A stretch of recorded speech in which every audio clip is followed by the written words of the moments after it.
what I think is unique about singing is that we bring together both our thoughts with our, emotional expression. There's something about just the act of singing that engages our emotional self, for want of a better expression.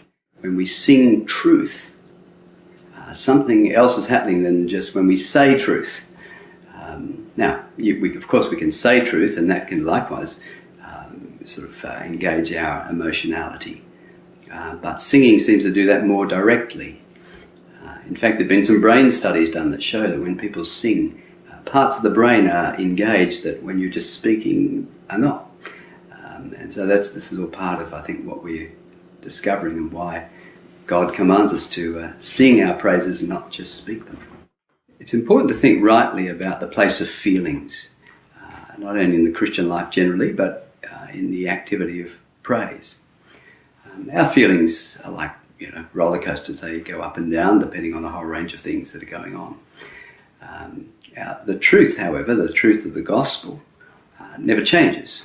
Jesus is the same yesterday, today and forever. And so we can be singing about Jesus one day when we're at the top of the roller coaster and feeling terrific, and we can sing about him another day when we're down the bottom and not feeling so good.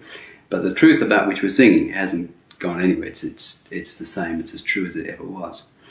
And so I think, firstly, we just should recognise that our feelings fluctuate, that we won't always feel the same. Sometimes it will be very, very easy to, match our feelings to the realities about which we're singing. Other times that'll be much more of a struggle.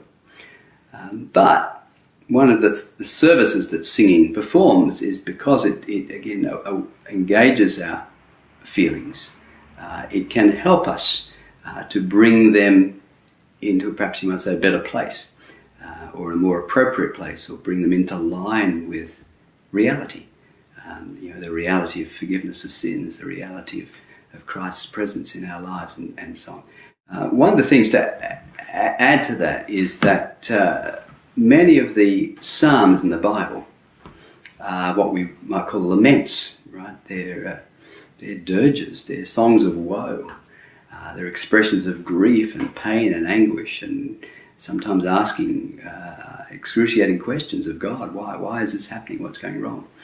And what we know, of course, about the Psalms is that they were sung.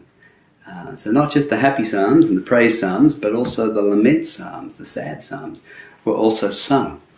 And so one of the things I think that we need to recapture today is this ability to sing lament.